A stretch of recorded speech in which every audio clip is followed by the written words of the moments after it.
커다란 순무.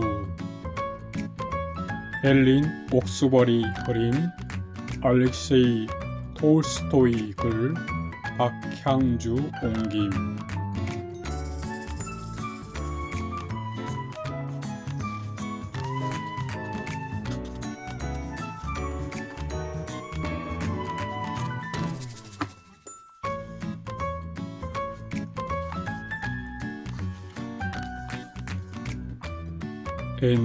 옛날에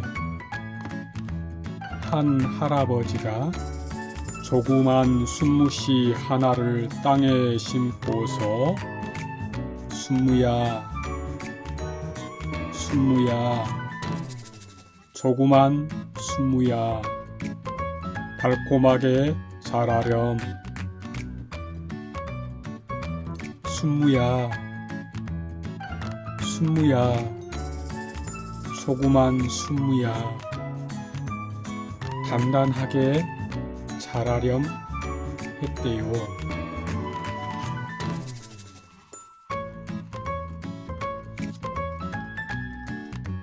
그래서 순무는 달콤하고 단단하게 자랐고, 그리고 커다랗고 높다랗게도 자랐습니다. 어느 날 그 할아버지가 순무를 뽑으러 왔습니다. 할아버지는 순무를 잡아 당기고 또 잡아 당겼는데 순무가 뽑히질 않는 거예요.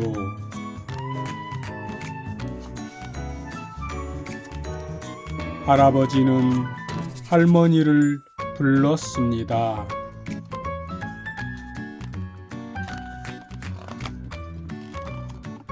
할머니는 할아버지를 붙들었습니다. 할아버지는 순무를 붙들었고요. 그리고 두 사람은 순무를 잡아당기고 또 잡아당겼는데 순무가 뽑히질 않는 거예요. 그래서 할머니가 손녀를 불렀습니다.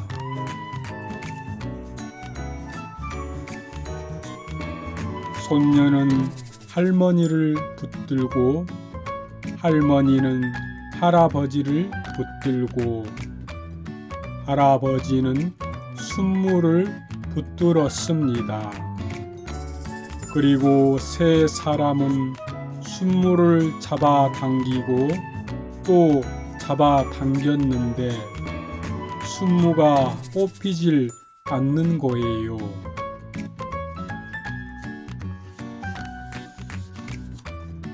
손녀는 검둥개를 불렀습니다.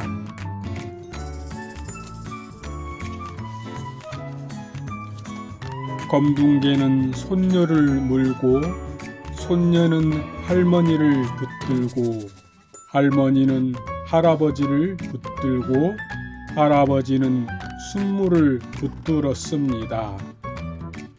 그리고 세 사람과 한 동물이 순무를 잡아당기고 또 잡아당겼는데 순무가 뽑히질 않는 거예요. 검둥개가 고양이를 불렀습니다.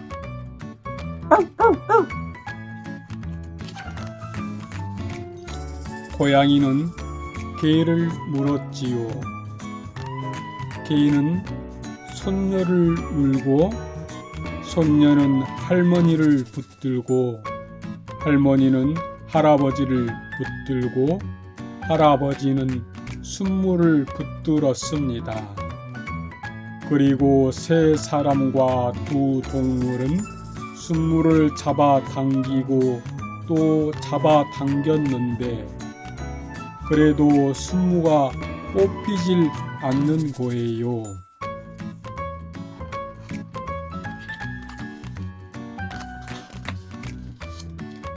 고양이가 쥐를 불렀습니다. 야옹, 야옹.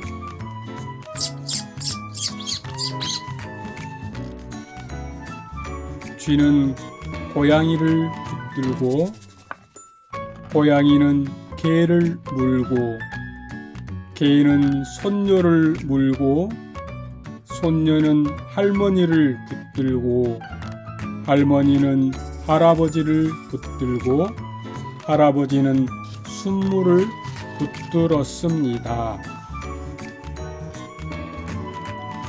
세 사람과 세 동물이 순무를 잡아당기고 또 잡아당겼는데 마침내 순무가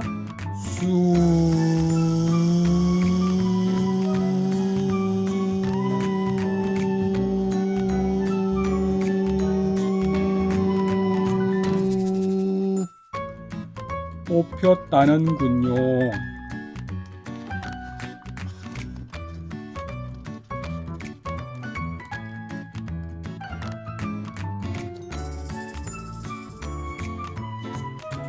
황금보다 더 좋은 친구.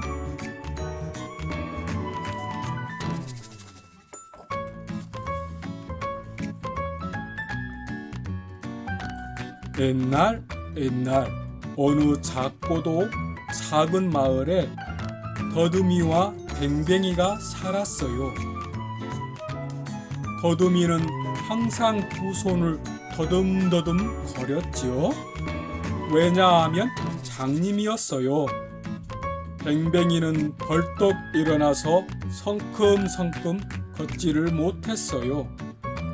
왜냐하면 제자리만 뱅뱅 도는 안진뱅이였거든요. 그러니 둘 다 얼마나 답답하겠어요. 그래도 둘은 씩씩하게 살았어요. 봄비가 보슬보슬 내리는 어느 날 아침, 더듬이가 개울을 건너는 길이었어요. 두 손을 휘휘 저으면서 기우뚱기우뚱 비틀비틀 돌다리를 겨우 건너고 있었어요. 그러다가 그만 물에 쿵덩 빠지고 말았어요. 그걸 본 뱅뱅이는 마음이 아팠어요. 가엾은 더듬이 물에 흠뻑 젖고 말았네. 다음 날은 봄 햇살이 따스하게 쏟아져 내렸어요. 동네 아이들은 언덕으로 꽃 구경을 가기로 했어요. 더듬아, 우리가 손잡아 줄게. 같이 갈래? 그래. 참, 뱅뱅이도 데려가자. 안 돼. 뱅뱅이는 걸을 수가 없잖아. 더듬이는 아이들 손에 이끌려 가면서 자꾸 뒤를 돌아 보았어요. 뱅뱅이도 같이 갈 수 있으면 얼마나 좋을까. 아, 맞아, 그거야. 더듬이가 갑자기 무릎을 탁 쳤어요.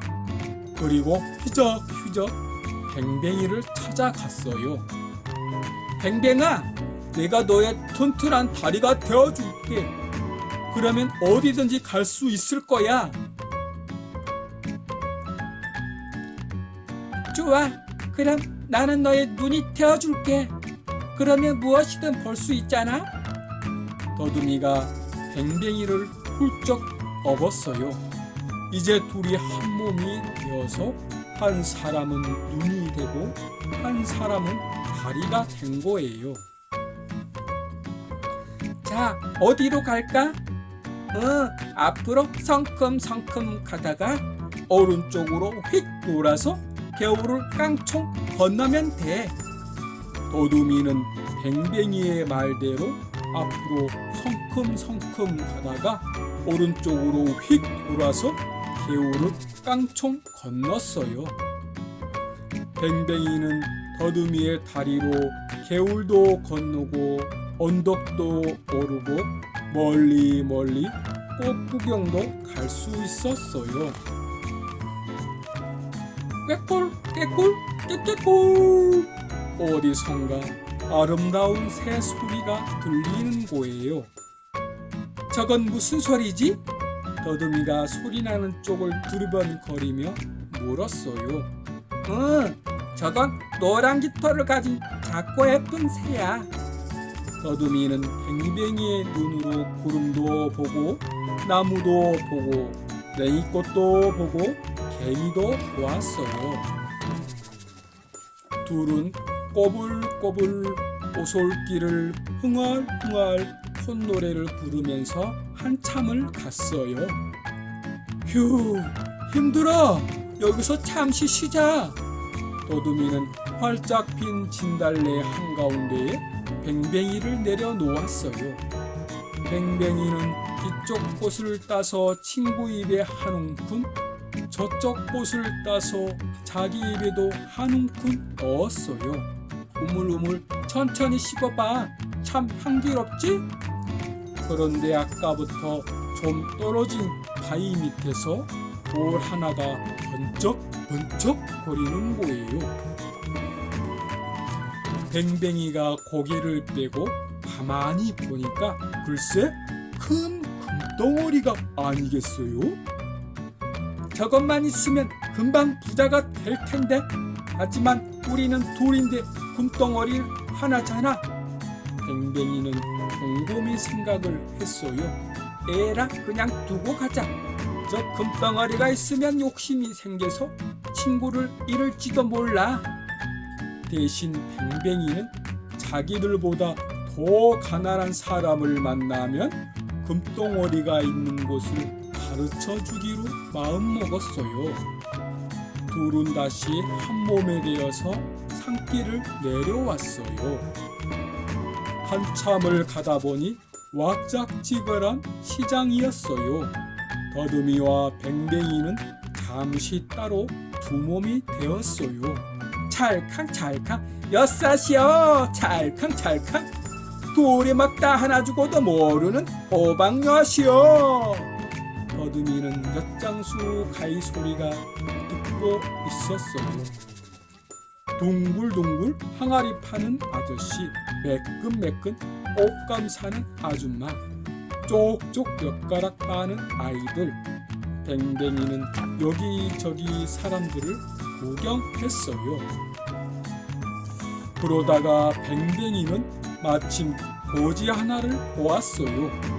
꼬질꼬질한 옷에 너덜너덜한 집신, 비쩍 마른 얼굴을 보니까 자기들보다 훨씬 더 불쌍한 사람 같아서 그래서 거지에게 소곤소곤 속삭였어요.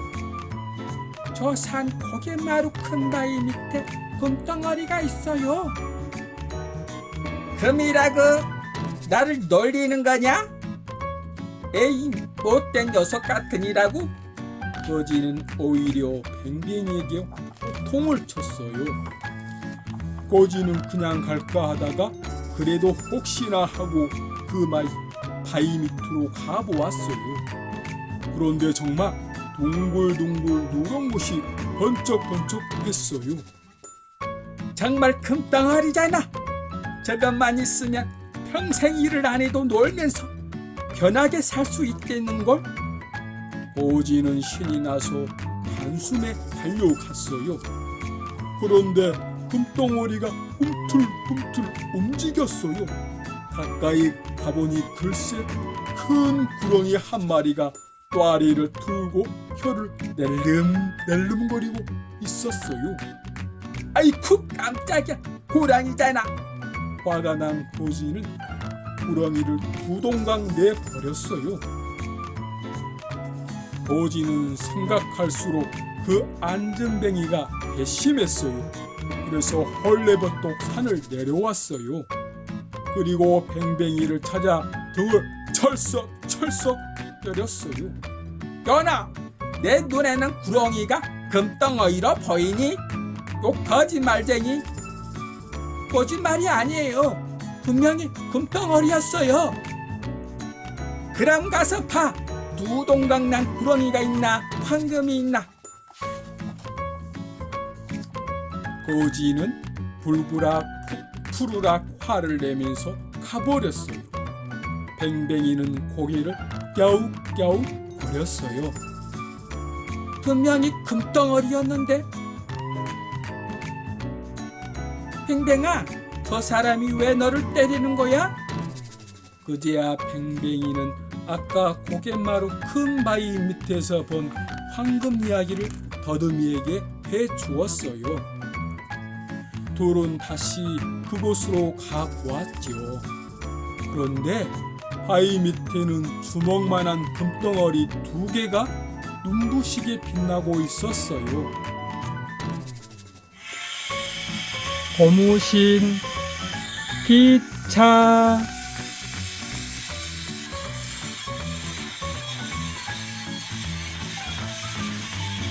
칙칙폭 칙칙폭폭. 기차가 강마을을 지나갔어요. 모래쌓기를 하던 윤수와 윤미는 기차 꽁무니를 한참 바라보았어요.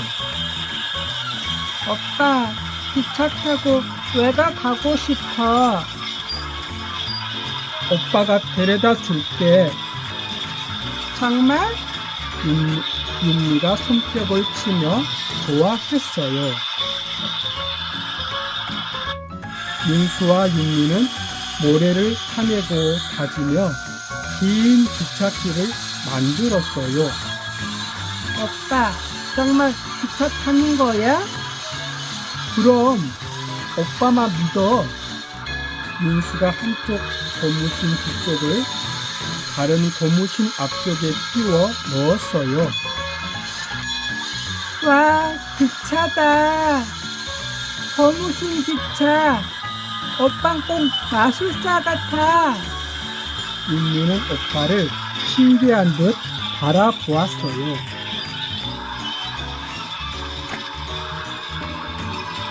검정 고무신 기차가 모래길을 달렸어요. 덜컥! 갑자기 고무신 기차가 멈췄어요. 오빠, 무슨 일이야? 윤미가 놀란 눈으로 오빠를 바라보았어요. 모래 속에 뭔가 있어. 윤수는 모래 속에 손을 넣어 커다란 검정 고무신 한 짝을 꺼냈어요. 우와, 왕고무신이다.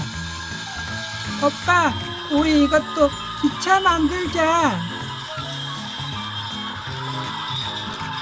윤수는 기차에 왕 고무신을 이었어요. 나는 세상에서 제일 긴 고무신 기차 기관사. 나는 세상에서 제일 긴 고무신 기차 조수. 윤미가 오빠를 따라 외쳤어요. 자, 출발. 칙칙폭 칙칙폭폭. 고무신 기차는 모래길 위를 잘도 달렸어요. 아, 기관사님, 위험해요. 자갈밭이 나타났어요. 끼익.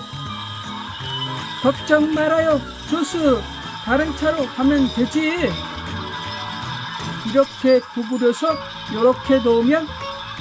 윤미는 오빠의 손놀림을 신기한 듯 쳐다보았어요. 짜자잔! 트럭이다. 와, 우리 오빠 최고. 어허! 이제부턴 운전기사님이라 불러야지. 운전기사님, 나도 트럭 만드는 거 가르쳐 주세요. 빵빵! 고무트럭 비켜라! 인규가 새하얀 고무신 트럭을 몰고 나타났어요. 습감쟁이 고무신 트럭 저리 비꺼져라! 뭐? 습감댕이라고? 인규의 말에 화가 난 윤수가 주먹을 불끈 쥐었어요. 하얀 고무신처럼 힘도 없는 게 윤수의 검정 트럭이 인규의 트럭을 팍 들이받자 하얀 고무신 트럭이 부서졌어요. 오빠! 윤수가 울상이 되어 소리쳤어요. 오빠들 싸우지 마! 윤미가 윤수와 민규의 손을 잡아 끌며 말했어요. 우리 다 같이 고무신 트럭 만들자, 응? 윤수야, 미안해. 민규가 쑥스러운 듯 말했어요. 아니야, 나도 잘못. 윤수도 어색한 듯 웃었어요. 윤수와 민규는 검정 고무신과 하얀 고무신을 합쳐서 새 트럭을 만들었어요. 이렇게 멋진 트럭은 처음이야. 아이들은 신이 나 소리쳤어요. 부릉 부릉 부릉 부릉. 왜 이러지? 시동을 걸던 윤수가 고개를 가웃거렸어요. 짐이 너무 무겁잖아. 구수가 된 민규가 윤수한테 소리쳤어요. 다 같이 짐을 내리자. 윤수의 말에 아이들은 고무신 트럭에 실었던 오래와 자갈을 쏟아버렸어요. 붕붕 붕.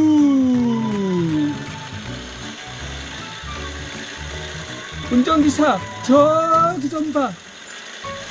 윤기저수, 왜 그래? 방이야. 그럼 트럭으로는 못 가잖아. 윤미가 걱정스러운 듯 말했어요. 그래도 끝까지 가보자. 윤수는 조심조심 트럭을 계속 몰았어요. 저기 꽃입니다. 윤기가 외쳤어요. 강의에는 여자 꽃 고무신 한 짝이 둥둥 떠다녔어요. 아유, 예뻐라. 꽃인데네. 야호! 야호! 아이들은 소리치며 물속으로 뛰어들었어요. 둥둥둥.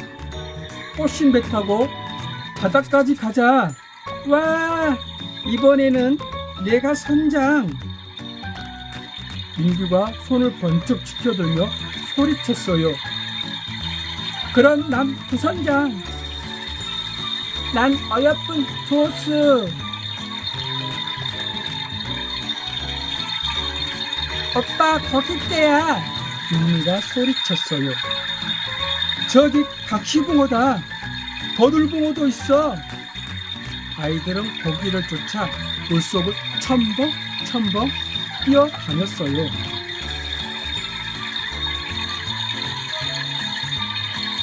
어느새 강은 금빛물로 점점 물들어 갔어요.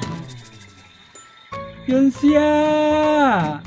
윤미야! 엄마가 아이들을 찾아 강으로 왔어요. 이 녀석들 여기 있었구나. 엄마, 우리 왜 가요? 언제 가? 윤미가 엄마 팔에 매달리며 물었어요.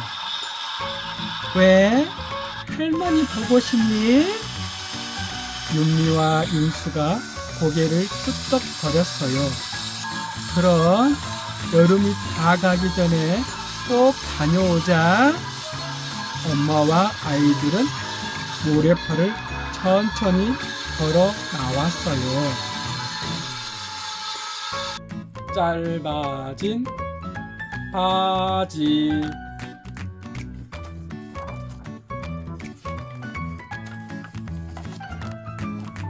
옛날 어느 마을에 김선비와 세 딸이 살고 있었어요. 딸들은 서로 자기가 아버지를 더 위한다고 다투곤 했어요. 아마 나보다 아버지를 더 생각하는 사람은 없을걸? 첫째 딸이 동생들에게 자신있게 말했어요. 아니야, 내가 너 아버지를 생각한다고. 둘째 딸도 지지 않고 말했어요. 난 시집도 가지 않고 아버지랑 쭉 같이 살 거야. 그렇지, 아버지? 셋째 딸이 아버지를 향해 찡긋 웃으며 말했어요. 이 모습을 본 김선비의 입이 해벨쭉해졌어요. 이 세상에서 내 딸들보다 효성이 지극한 딸들은 없을 거야. 아무렴 없고 말고. 김선비는 마을 사람들과 이야기를 나눌 때면 효녀인 세 딸을 침이 마르도록 자랑했어요. 그러던 어느 날 김선비가 장터를 지나가가 우연히 마을 사람들이 하는 말을 듣게 되었어요. 글쎄, 저기 산 너머 이선비네 딸들이 그렇게 효녀라면서요? 그렇대요. 아마 김선비네 딸들과는 비교도 안 될걸요? 사람들은 맞장구를 치며 이선비네 딸들이 효녀라고 했지요. 이 말을 들은 김선비의 두 눈이 동그래졌어요.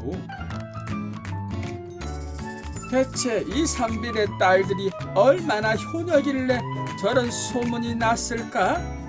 아무래도 내가 직접 확인해 봐야겠어. 어느 무더운 날 김선비는 산 너머에 있는 이 선비네를 가기 위해 집을 나섰어요. 김선비는 얼굴에 송골송골 난 땀을 닦으며 부지런히 산을 넘어갔지요. 얼마 후 김선비는 이선비네 집 앞에 이르렀어요. 여보게, 이선비 있는가? 아니, 김선비 아닌가? 어서 들어오게나. 이 먼 곳까지 연락도 없이 웬일인가? 이선비는 얼른 마당으로 나와 김선비를 반갑게 맞았지요. 그런데 이선비를 본 김선비는 깜짝 놀랐어요. 글쎄, 이선비 바지자락이 무릎에서 팔랑거리고 있는 거예요. 째째, 날씨가 아무리 덥다지만 샌비 체면이 있지. 이렇게 짧은 바지를 입을 수 있단 말인가? 김선비는 기가 막혀서 헛웃음이 나왔어요. 여보게, 대체 그 바지 모양새가 뭔가? 김선비가 잔뜩 찡그린 얼굴로 물었어요. 이 바지 말인가? 이 바지야말로 나에게 딱 맞는 고마운 바지라네. 거참, 뭘 보고 딱 맞는 바지라고 하는 것이지? 김선비는 도무지 이해가 되지 않아 알쏭달쏭한 표정을 지었지요. 이선비는 김선비의 표정을 보고 껄껄 웃어 보였어요. 그러고는 바지가 짧아진 사연을 이야기하기 시작했어요. 며칠 전 일이었어요. 이선비는 외출을 하려고 새로 지은 바지를 입었지요. 그런데 바지가 발가락까지 푹 덮을 정도로 너무 길었어요. 이상하군. 바지가 왜 이렇게 길지? 항상 내 옷을 지워준 사람이 만든 바지인데. 허허. 이선비는 발 뒤꿈치를 바짝 들어 보았지만 여전히 질질 끌렸어요. 길어도 너무 길군. 도저히 그냥 입을 수는 없겠어. 이선비는 바지를 도로 벗고는 이리저리 살펴보았어요. 휴, 한 뼘은 줄여야겠는걸. 이선비는 방 안에 있는 세 딸을 향해 헛기침을 했어요. 아버지, 무슨 일이세요? 세 딸들이 동시에 이선비에게 물었어요. 누가 이 바지를 한 뼘만 줄여주면 좋겠구나. 너무 길어서 입을 수가 없어. 이선비가 바지를 펼쳐서 딸들에게 보여주었어요. 네, 그럴게요. 네, 제가 줄여 넣을게요. 알겠습니다, 아버지. 세 딸들은 미소를 지으며 차례차례 대답했어요. 어느덧 밤이 되었어요. 바지인 내가 아버지 바지를 줄여 드리는 것이 당연해. 첫째 딸은 잠자리에 들려다가 다시 일어났어요. 그러고는 벽에 걸린 아버지 바지를 살그머니 집어 들었어요. 두 동생은 굴굴 잠에 빠져 있었지요. 동생들이 깰까봐 조심조심 등잔에 불을 붙였어요. 싹둑 싹둑 싹둑 싹둑. 첫째 딸은 바지 밑단을 한 뼘 재서 가위로 잘라냈어요. 그러고는 한 땀 한 땀 정성 들여 바느질을 했어요. 쓱싹 쓱싹. 반듯하게 다름질까지 마친 첫째 딸은 그제야 잠자리에 들었어요. 다음날 새벽이 왔어요. 어머나, 아버지 바지 줄이는 것을 깜빡했네. 둘째 딸이 깜짝 놀라 벌떡 자리에서 일어났어요. 언니와 동생은 고온히 잠이 들어 있었어요. 둘째 딸은 벽에 걸린 바지를 살며시 들었어요. 그러고는 언니와 동생이 깨지 않도록 살금살금 빗방으로 건너갔어요. 아버님께서 한 뼘을 줄여달라고 하셨지? 둘째 딸은 미소를 지으며 바지를 한 뼘 잘라내고 곱게 바느질을 했어요. 쓱쓱 쓱쓱. 정성을 다해 다름질도 한 다음 다시 방으로 돌아와 벽에 걸어 두었어요. 아침이 되었어요. 잠에서 깬 셋째 딸이 벽에 걸린 바지를 보고 깜짝 놀랐어요. 참, 어제 아버지께서 바지를 줄여달라고 하셨지? 두 언니는 일찌감치 아침상을 차리러 부엌에 나가고 없었어요. 언니들 몰래 빨리 줄여 놓아야겠구나. 집안일로 바쁜 언니들에게 이것까지 맡길 순 없어. 셋째 딸은 바지 밑단 한 뼘을 싹둑 잘라내고 바느질을 했어요. 아버지가 잊고 외출하실 생각을 하며 한 땀 한 땀 정성을 다했어요. 싹싹. 두 언니가 그랬듯이 셋째 딸도 반듯하게 다름질을 했어요. 햇볕이 쨍쨍 내리쬐는 오후가 되었어요. 우리 딸이 바지를 잘 줄여 놓았겠지? 이선비는 흐뭇한 표정을 지으며 주섬주섬 바지를 입어 보았어요. 아니, 바지가 어떻게? 바지를 입은 이선비는 눈이 휘둥그레졌어요. 글쎄, 바지 밑단이 무릎 위로 껑충 올라와 있지 뭐예요? 내 바지가 아닌가? 이상하다. 분명 내 바지가 맞는데? 아래쪽으로 내려도 입어보고 앞뒤를 바꿔가며 다시 입어보아도 바지는 여전히 짧았어요. 이선비는 기가 막혀서 입이 딱 벌어졌어요. 세상에 바지를 이 지경으로 만들어 놓다니. 화가 난 이선비는 세 딸들을 불러 모았어요. 바지를 한 뼘만 줄이라고 했는데 무릎이 다 드러나게 잘라놓다니 대체 어찌된 일이냐? 이선비는 무릎이 훤히 보이는 짤막한 바지를 입고 서서 딸들에게 소리를 쳤어요. 딸들도 짧아진 바지를 보고 놀라긴 마찬가지였어요.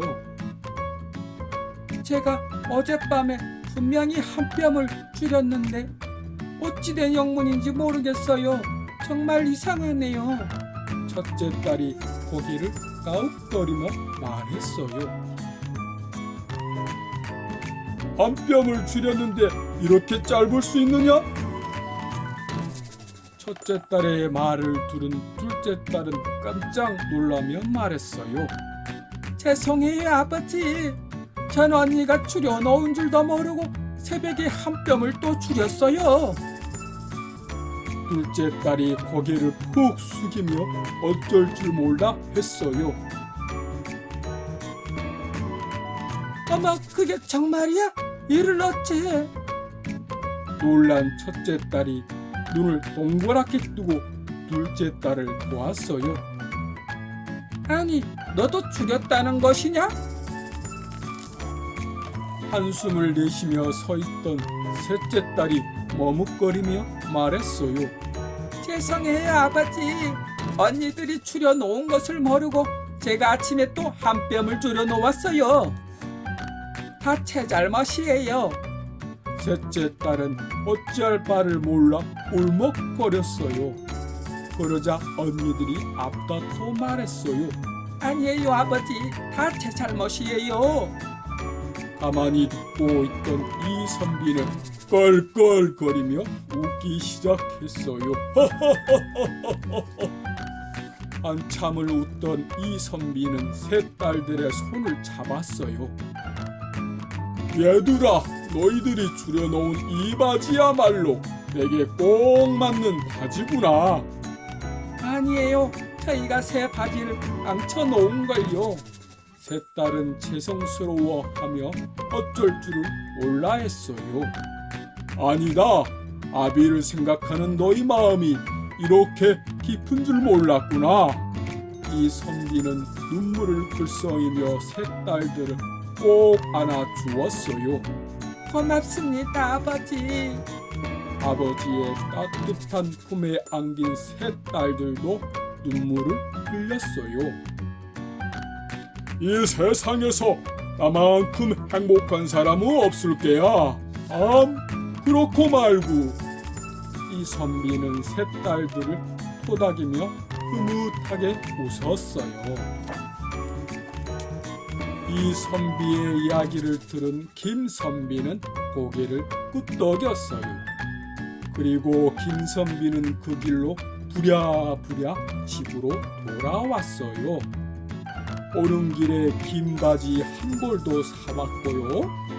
김선비는 마당에 있는 딸들을 향해 말했어요. 얘들아, 이 바지가 너무 길어서 불편하구나. 내일 점심때까지 바지를 한 뼘만 줄여다오. 네 아버지. 세 딸들은 자신있게 대답했어요. 분명 우리 딸들도 모두 바지를 줄여놓겠지. 나도 내일이면 이 선비처럼 짧은 바지를 입게 되는구나. 딸들의 효심을 생각하니 김선비는 웃음이 절로 나왔어요. 드디어 다음날 점심때가 되었어요. 내 바지가 껑충 짧아져 있겠지? 김선비는 벽에 걸린 바지를 보며 잔뜩 기대에 부풀었어요. 자, 그럼 입어볼까? 김선비는 간밤에 딸들이 줄여놓았을 바지를 입었어요. 그런데 글쎄 바지 길이가 그대로인 거예요. 그게 실망한 김선비는 자리에 털썩 주저앉았어요. 이럴 수가, 아무도 바지를 줄여놓지 않았다니. 김선비는 서운한 마음을 감출 수가 없었어요. 그래, 무슨 사정이 있었을지 또 모르지. 대체 어찌된 일인지 딸들에게 물어봐야겠소. 김선비는 질질 끌리는 바지를 입고 딸들이 있는 방으로 갔어요. 얘들아, 내가 바지를 줄여달라고 했는데 왜 아무도 바지를 줄여놓지 않았느냐? 아니 둘째야, 너 아버지 바지를 안 줄였니? 첫째 딸이 둘째 딸에게 물었어요. 그거야 막내가 줄여야지, 내가 왜 줄여? 둘째가 셋째 딸을 긁어벼며 말했어요. 언니들은 왜 나한테 밀려놓은 거야? 난 당연히 언니들이 줄여놓은 줄 알았지. 셋째 딸은 불만이 가득한 얼굴로 두 언니를 째려보았어요. 김선비는 서로를 탓하는 세 딸의 모습을 보고는 기가 딱 막혔어요. 효녀인 줄 알았더니 그동안 말로만 위하는 척했던 거였구나. 에후, 이 선비가 부럽네, 부러워. 김선비는 깊은 한숨을 내쉬었어요. 그러고는 아웅다웅 다투고 있는 세 딸을 뒤로하고 자기 방으로 왔어요. 방에 들어가자마자 김선비는 축 늘어진 바지를 얼른 벗어 던졌어요. 그러고는 깊은 시름에 잠겨 끙끙 앓기 시작했어요. 왜 끙끙 앓기 시작했냐고요?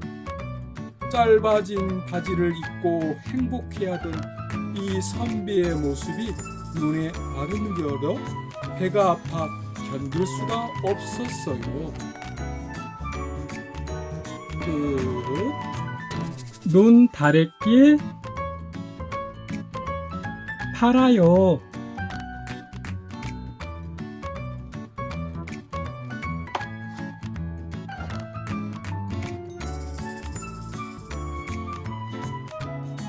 돌돌돌 물소리가 정겹게 들리는 개울가에서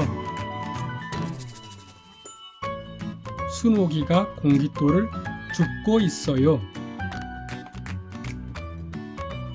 뿅! 뿅! 눈다래끼 잡아라! 뿅! 만수가 물총을 쏘아대며 순옥이를 놀렸어요. 순옥이가 잉잉 울면서 집으로 왔어요. 아가, 왜 오니? 꽃감을 만들려고 감을 깎던 할머니가 놀라며 물었어요. 만수가 눈다래끼 났다고.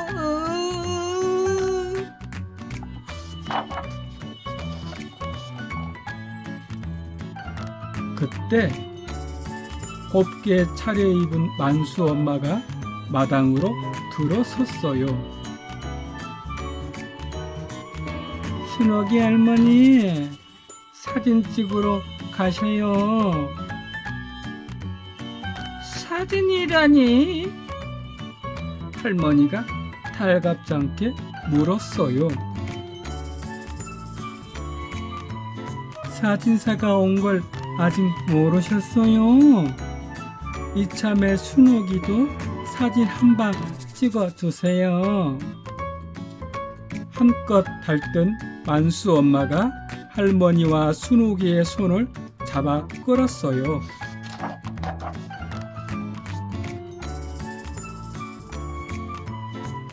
동구밭 느티나무 아래엔 사람들로 북적거리고 자전거, 손수레, 목마, 거울, 뾰족 구두들이 늘어놓아져 있었어요. 멋진 모자를 쓴 사진사 아저씨가 가발에 묻은 먼지를 털어냈어요. 아저씨, 그건 뭐예요? 가짜 머리란다. 순옥이는 신기한 듯 쳐다보았어요. 넥타이를 메고 모자를 쓴 만수는 빨갛게 입술을 칠한 엄마와 나란히 서서 사진을 찍었어요. 자, 웃어요. 스마일.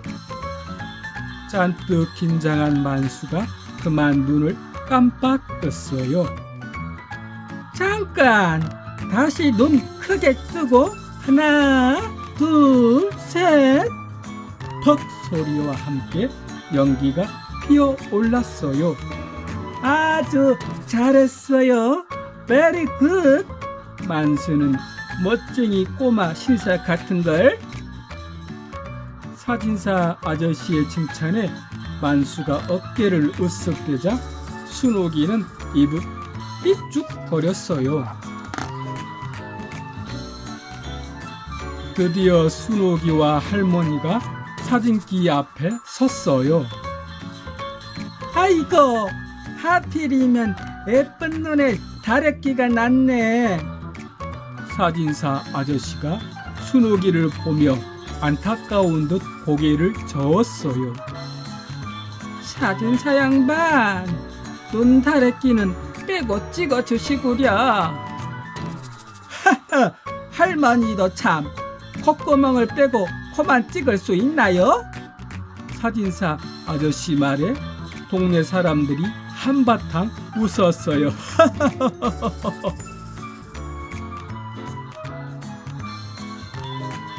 순옥이는 왕다래끼, 눈다래끼, 커다래끼, 사진도 먹지는데요. 만수가 약을 올리자 동네 아이들도 덩달아 놀려댔어요. 순옥이는 눈물을 쩔쩔 짜며 집으로 돌아왔어요. 세수를 하고 눈을 씻어 보았지만 커다란 눈다래끼는 좀채 줄어들지 않았어요. 혀를 날름거리며 놀리던 만수 얼굴이 떠오르자 순옥이는 마당에 주저앉아 울어버렸어요. 우리 착한 순옥이가 그깟 일로 울면 쓰나. 뒤따라온 할머니가 순옥이를 달랬어요. 할미가 눈다래끼 낫게 해줄 테니 울지 마라. 몰라이, 사진도 못 찍었잖아. 할미가 아저씨한테 잘 부탁해서 꼭 찍게 해줄게. 진짜? 그럼 이 할미만 믿으렴. 순옥이는 그제야 울음을 그쳤어요. 방으로 들어간 할머니는 올레빗을 꺼내 먼지를 툭툭 털고 방바닥에 빗 등을 쓱쓱 문질렀어요. 자, 이제부터 할미 말 잘 듣고 똑같이 따라해야 한다. 올레빗에도 다래끼 나나? 순옥이는 조금 머뭇거리더니 할머니를 따라 했어요. 올레빗에도 다래끼 나나? 할머니는 방바닥에 문질러 뜨거워진 빛 등을 순옥이 눈에 대었어요. 아, 뜨거워! 뜨끈뜨끈해야 이놈의 다래끼가 쏙 빠지지. 자, 이번에는 물고기를 그려보아라. 할머니가 순옥이에게 종이를 내밀었어요. 순옥이가 그림을 다 그리자 할머니는 그림을 벽에 붙였어요. 물고기 눈에도 다래끼 나나? 물고기 눈에도 다래끼 나나? 순옥이는 저도 모르게 할머니를 따라 했어요. 할머니는 바늘로 물고기 눈을 콕 찌르며 말했어요. 걸음아 걸음아 툭 터지고 다래끼를 내려놓아라. 우리 순옥이 예쁜 눈을 어서 빨리 흘려다오. 할머니가 순옥이 눈을 살펴보았어요. 요놈 눈 다래끼가 물렁물렁 잘도 익었구나. 그리고 다래끼 난 곳에 속눈썹을 쏙 뽑았어요. 아야! 괜찮아, 이제 다 됐다. 할머니는 고름이 터진 순옥이 눈을 깨끗이 닦아 주었어요. 자, 이제 상거리에 가서 눈다래끼를 팔고 오너라. 할머니는 뽑은 속눈썹을 순옥이한테 주었어요. 순옥이는 삼거리를 향해 가다가 갑자기 발길을 돌려 만순의 집 쪽으로 뛰어갔어요. 요리조리 눈치를 살피던 순옥이는 얼른 돌멩이 2개를 주었어요. 순옥이는 할머니가 가르쳐 준 대로 돌멩이를 쌓고 그 사이에 속눈썹을 감췄어요. 정말 돌멩이를 찬 사람한테 눈 다래끼가 얼마일까? 순옥이는 재빨리 담장 뒤에 숨었어요. 제발 만수한테 걸려라. 순옥이는 콩콩 뛰는 가슴을 간신히 누르며 지켜보았어요. 한참을 기다리자 쪼만치에서 만수가 달려왔어요. 뭐야 이거? 만수는 돌멩이를 꽂아 발로 툭 찼어요. 순옥이는 손으로 입을 꼭 막고 웃음을 참았어요. 순옥이는 동구 밖으로 달려갔어요. 사진사 아저씨가 막 짐을 꾸리고 있었어요. 아저씨, 다래끼가 그새 많이 작아졌네. 내일 모레 사진 주러 올 때 예쁘게 찍어주마. 참말이에요? 그럼 할머니가 특별히 부탁하셨는걸? 순옥이는 그제야 마음이 놓였어요. 사진사 아저씨는 손수레를 매단 자전거를 타고 고갯마루를 넘어갔어요. 아저씨, 내일 모레 꼭 오세요. 순옥이는 아저씨가 보이지 않을 때까지 오래오래 손을 흔들었어요.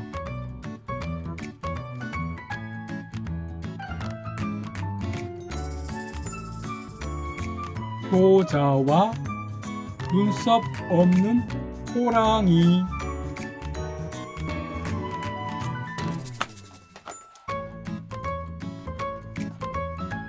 옛날도 아주 먼 옛날이었어요. 호랑이가 사는 깊은 산, 그 산자락 외딴 집에 홀 어머니와 나무꾼 아들이 살고 있었어요.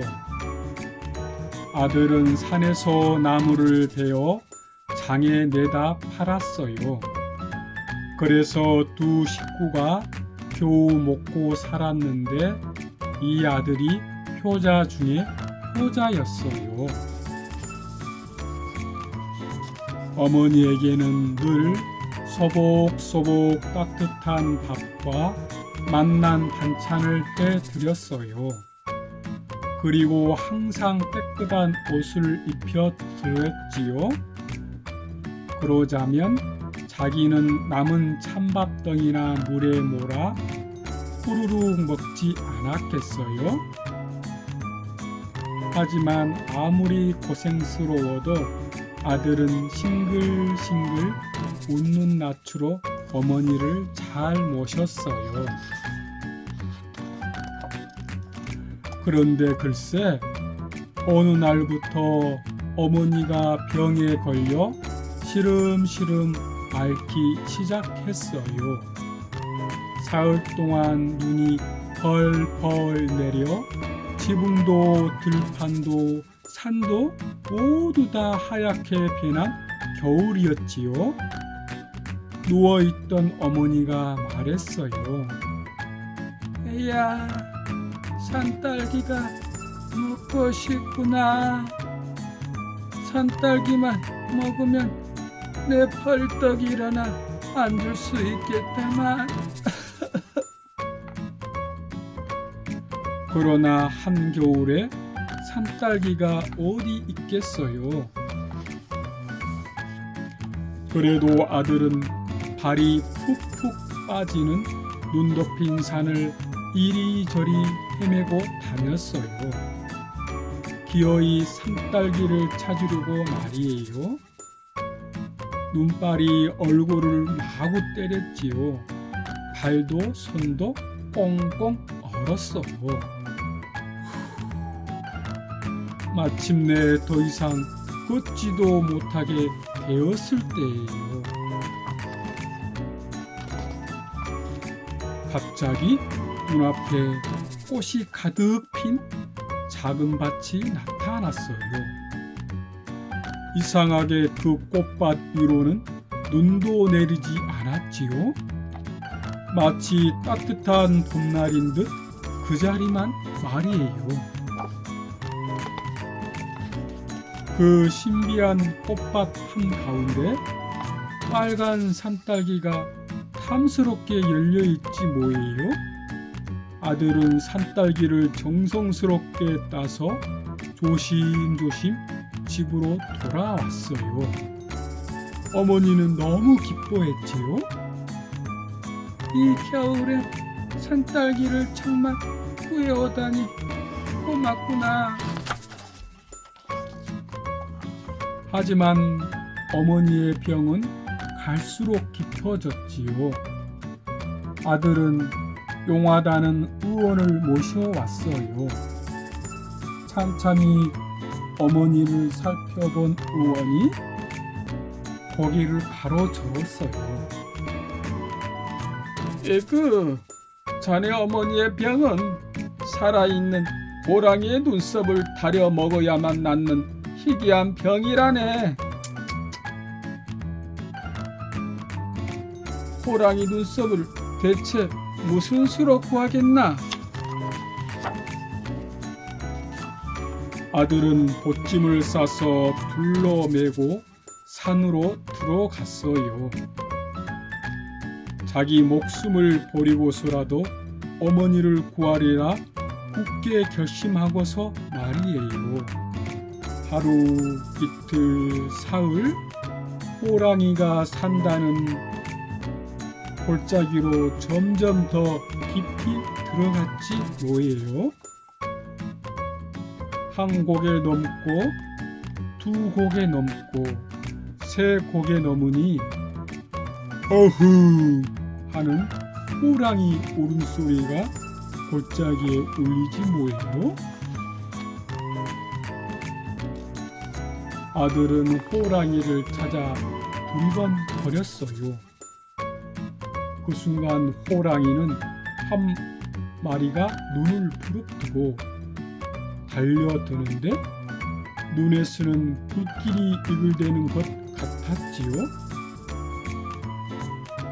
어지간한 사람이면 기절을 했을 거예요. 그런데 아들은 겁을 내기는커녕 반가운 듯이 호랑이님 만나고 싶었습니다 하고 소리치는 게 아니겠어요?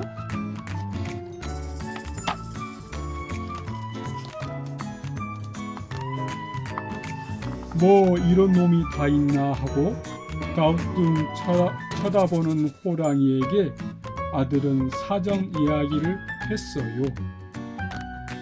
아주 간곡하게 말이에요.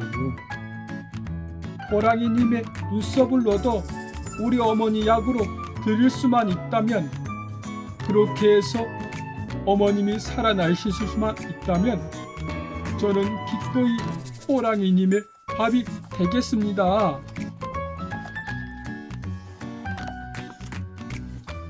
아들은 엎드려서 빌었어요. 아주 정중하게 말이에요.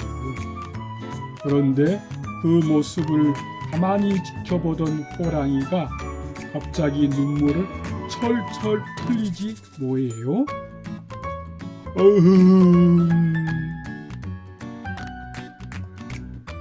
너를 보니 병들어 돌아가신 우리 어머니가 생각나는구나. 내가 너처럼 효자였다면 어머니를 살릴 수 있었을 텐데.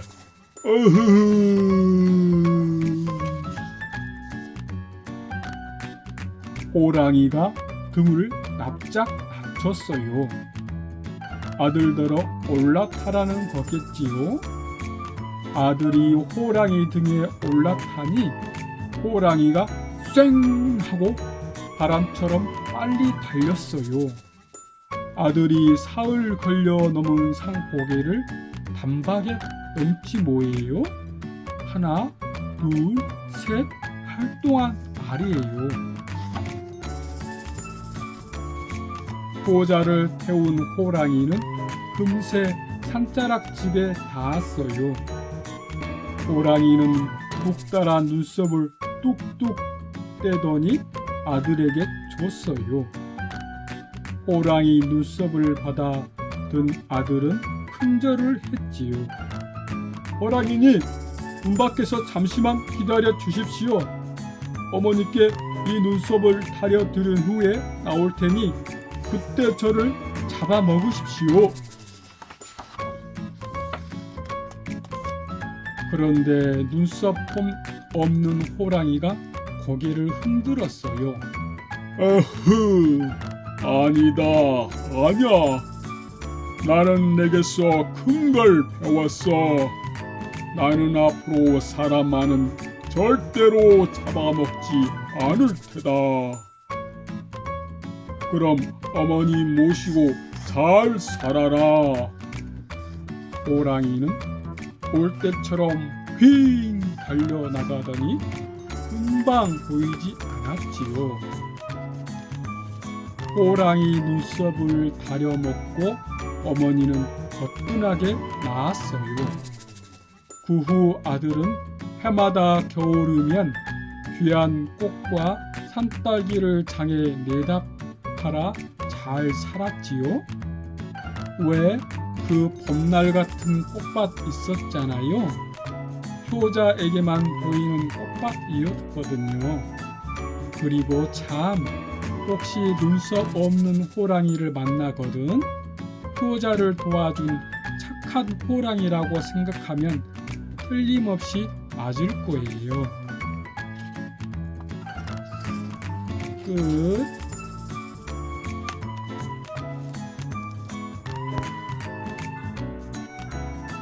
도린의 흰 둥이가 똥을 놓았어요.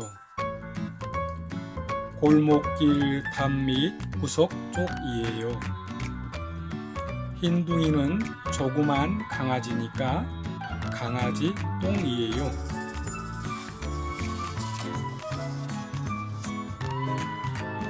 날아가던 참새 한 마리가 보더니 강아지 똥 곁에 내려앉아 콕콕 쪼면서 똥! 똥! 에그 더러워! 하면서 날아가 버렸어요. 뭐야? 내가 똥이라고? 더럽다고? 강아지 똥은 화도 나고 서러워서 눈물이 나왔어요.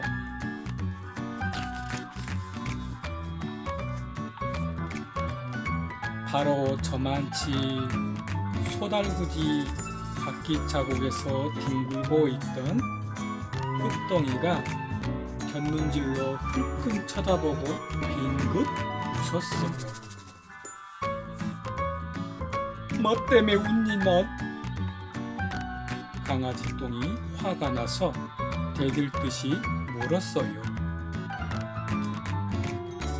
똥을 똥이라 않고 그럼 뭐라 부르니? 넌 똥 중에서도 가장 더러운 개똥이야. 강아지 똥은 그만 울음을 터뜨려 버렸어요.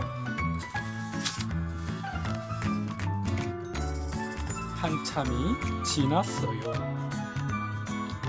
강아지 똥아, 내가 잘못했어. 그만 울지 마. 흑덩이가 정답게 강아지 똥을 달랬어요. 정말은 내가 너보다 더 흉측하고 더러울지 몰라. 흑덩이가 얘기를 시작하자 강아지 똥도 어느새 울음을 그치고 귀를 기울였어요.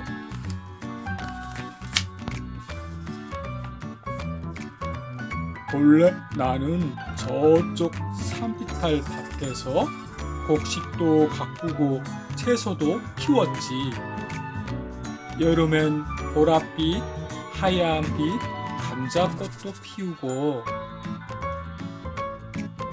그런데 왜 여기 와서 뒹굴고 있니? 강아지 똥이 물었어요.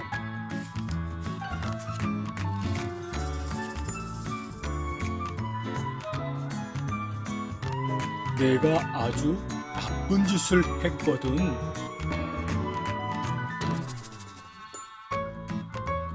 지난 여름 비가 내리지 않고 가뭄이 무척 심했지.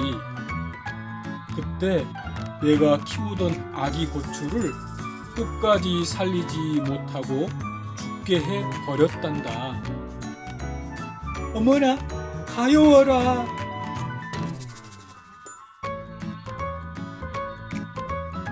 그래서 이렇게 벌을 받아 달구지에 실려오다가 떨어진 거야. 난 이제 끝장이야.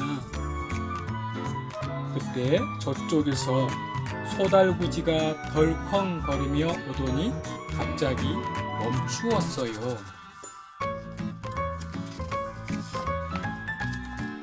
아니, 이건 우리 밭 흙이잖아. 어제 싣고 오다가 떨어뜨린 모양이군. 도로 밭에다 갖다 놓아야지. 소달구지 아저씨는 흙덩이를 소중하게 주워 담았어요.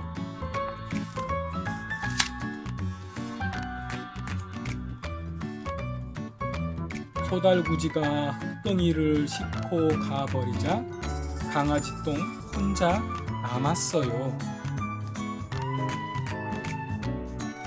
난 더러운 똥인데 어떻게 착하게 살 수 있을까? 아무짝에도 쓸 수 없을 텐데. 강아지 똥은 쓸쓸하게 혼자서 중얼거렸어요.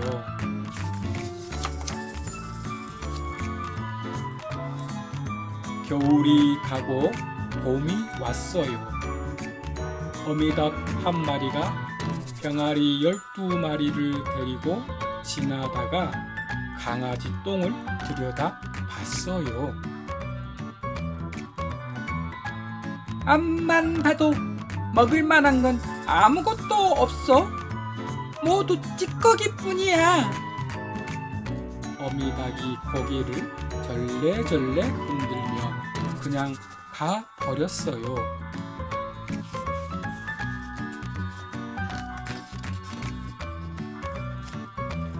보슬보슬 봄비가 내렸어요.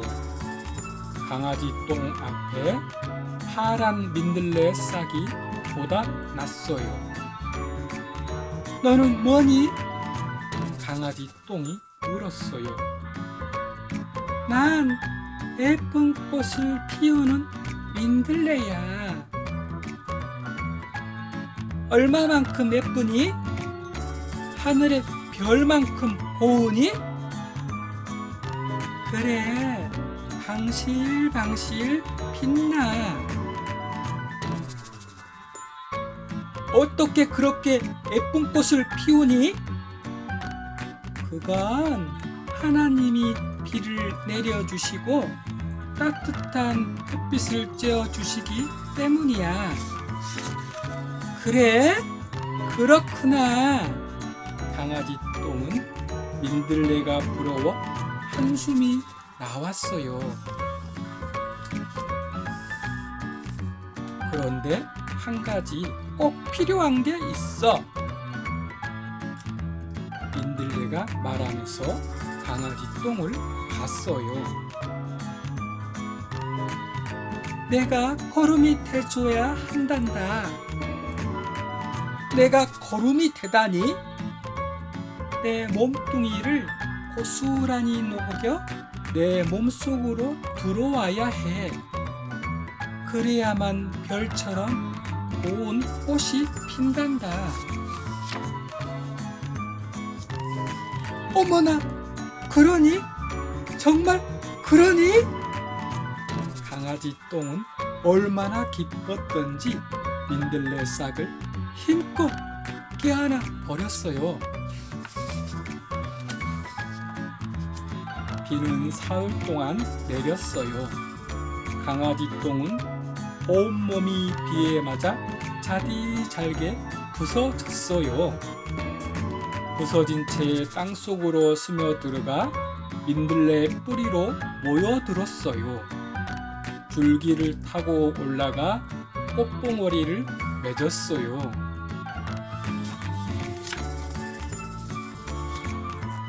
봄이 한창인 어느 날 민들레 싹은 한 송이 아름다운 꽃을 피웠어요.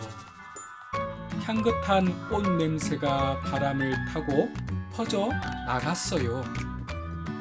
방긋 방긋 웃는 꽃송이엔 귀여운 강아지 똥의 눈물겨운 사랑이 가득 어려 있었어요.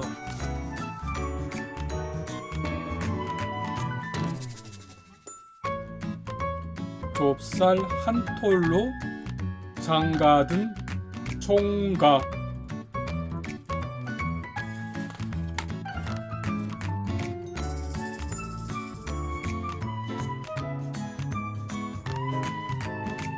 옛날에 마음씨 착한 총각이 살았어요. 총각은 누구보다 부지런하고 똑똑했지만 집안이 아주 가난했어요. 그래서 30이 넘도록 장가도 못 가고 홀로 살았어요. 하루는 총각이 이런 생각을 했어요. 이렇게 살다간 평생 장가도 못 가고 죽겠다. 죽이 되든 밥이 되든 일단 집을 떠나 새 식감을 구해오자. 다음 날 아침 총각은 길 떠날 준비를 했어요. 집신도 새로 삼아 둘러매고 먹을 것도 좀 싸가야겠다고 생각했지요. 그래서 쌀독을 열었더니 곡식이라고는 달랑 좁쌀 한 톨뿐인 거예요. 총각은 하는 수 없이 좁쌀 한 톨을 갖고 길을 떠났어요. 가다가 날이 저물어 주막에 들렸어요. 총각은 주인에게 좁쌀 한 톨을 건네며 말했어요. 이걸 잘 맡아 두었다가 내일 떠날 때 주세요. 주막 주인은 좁쌀을 받으며 생각했어요. 별 싱거운 녀석을 다 받네. 이깟 좁쌀로 뭐하러 한다고? 그러고는 생각 없이 좁쌀을 휙 던져 버렸어요. 다음 날 아침 총각이 주인에게 말했어요. 제가 맡긴 좁쌀 한 톨 돌려주세요. 주인은 당황해서 아무렇게나 말했어요. 아, 그 좁쌀요? 이를 어쩌나? 밤새 칠한 놈이 홀라당 먹어버렸는데? 내 다른 걸로 드리리다. 안 돼요. 꼭 그 좁쌀이어야 해요. 그럼 어쩌란 말이요? 좁쌀을 먹은 쥐라도 내놓으세요. 주인은 할 수 없이 쥐를 잡아 주었어요. 총각은 쥐를 보따리에 넣고 다시 길을 떠났어요. 가다가 날이 저물어 한 주막에 들렸어요. 총각은 주인 안악에게 쥐를 맡기며 말했어요. 이 쥐를 잘 맡아 두었다가 내일 아침에 주세요. 안악은 별 이상한 총각도 다 있나 생각하며 방에다 쥐를 넣어 두었어요. 그러자 밤새 그 집 고양이가 쥐를 잡아 먹었어요. 다음 날 아침 총각이 안악에게 말했어요. 제가 맡긴 쥐를 돌려주실래요? 지요? 이를 어쩌죠? 우리 집 고양이가 그만 잡아먹었는데 대신 다른 쥐를 잡아 드릴게요. 그러자 총각이 팔팔 뛰며 말했어요. 그 쥐가 어떤 쥐인데 고양이가 잡아먹었단 말입니까? 그 쥐가 없으면 내 쥐를 잡아먹은 고양이라도 내놓으세요. 안악은 하는 수 없이 고양이를 내주었어요. 총각은 보따리에 고양이를 넣고 또다시 길을 떠났어요. 가다가 날이 저물어 한 주막에 들렸어요. 총각이 할머니에게 고양이를 내밀며 말했어요. 이걸 좀 맡아 두었다가 내일 떠날 때 주세요. 주인 할머니는 고양이를 어디에 둘까 생각하다가 마구간에 넣었어요. 그런데 고양이가 말을 보고 화들짝 놀라 발톱을 세우며 까르릉 거렸어요. 말은 말대로 놀라 앞발을 들고 덩죽대다가 고양이를 밟아 죽였어요.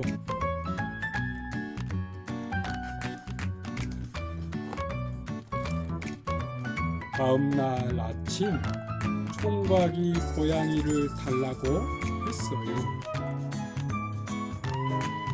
미안해서 어쩌나 우리 집 말이 고양이를 밟아 죽였다네.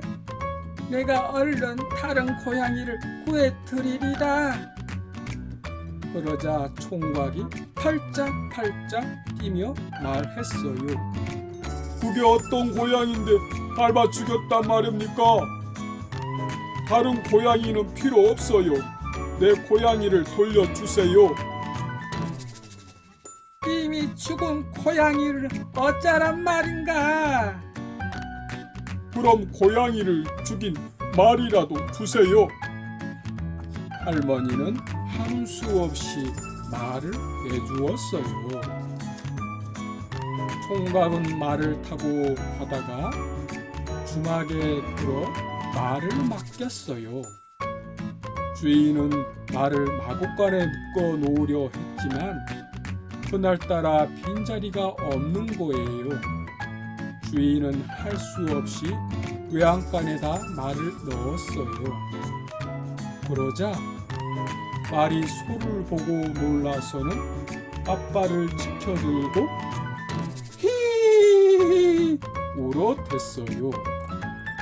소는 소대로 놀라 이리저리 날뛰다가 뿔로 말을 받아버렸어요.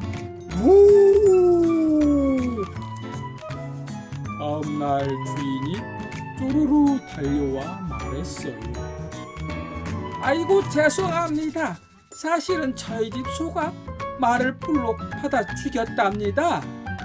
다른 말을 들을 테니 그걸 갖고 가세요. 총각이 길길이 뛰며 소리쳤어요. 내 말이 죽었다고요? 싫습니다. 다른 말은 안 돼요. 그럼 어떻게 하면 좋을까요? 내 말을 죽인 소라도 주십시오. 주인은 별 수 없이 소를 내주었어요. 총각은 소를 타고 흔들흔들 길을 떠났어요. 가다 보니 어느새 한양인데 어둑어둑 날이 저물었어요. 총각은 주막에 들어 소를 맡겼어요. 주인은 소를 자기네 집 소 옆에 잘 묶어 두었어요. 그런데 주인집 아들이 총각의 소를 자기네 소로 잘못 알고 자기에 내다 판 거예요. 다음 날 총각이 소를 달라고 하자 주인이 머리를 조아리며 사정 이야기를 했어요. 괜찮다면 저희 집 소를 대신 가져가세요. 총각이 벌컥 화를 내며 말했어요. 무슨 소리입니까? 꼭 내 소여야 합니다. 총각이 이렇게 나오니 어쩌겠어요. 소를 찾으러 장에 가는 수밖에요. 주인이 물어 소를 사간 곳을 알아보니 바로 정승댁인 거예요. 그날이 마침 정승댁 딸 생일이라 잔치에 쓰려고 사간 거지요. 총각은 곧장 정승댁으로 찾아가서 다짜고짜 소를 내놓으라고 말했어요. 아이는 나가라고 밀치고 총각은 들어가겠다고 버티고 그러다 그만 몸싸움이 벌어졌어요. 때마침 정승이 방에서 나오다가 이걸 보고 무슨 까닭인지 물었어요. 총각의 이야기를 듣고 정승이 말했어요. 네 사정은 잘 알겠다만 이미 먹은 소를 어쩌란 말이냐? 총각은 딱 잡아떼며 말했어요. 소를 잡아먹은 사람이라도 주십시오. 정승은 기가 딱 막혔어요. 그럼 내 딸을 달라는 말이냐? 정승은 헛웃음을 지으며 찬찬히 총각을 뜯어 보았어요. 보아하니 옷차림은 볼품없지만 말하는 품이 야무지고 두 눈은 총명한 게 마음에 딱 드는 거예요. 정승이 점잖게 말했어요. 정 그렇다면 내 딸을 데려가게나. 이렇게 해서 총각은 정승의 딸과 결혼했어요.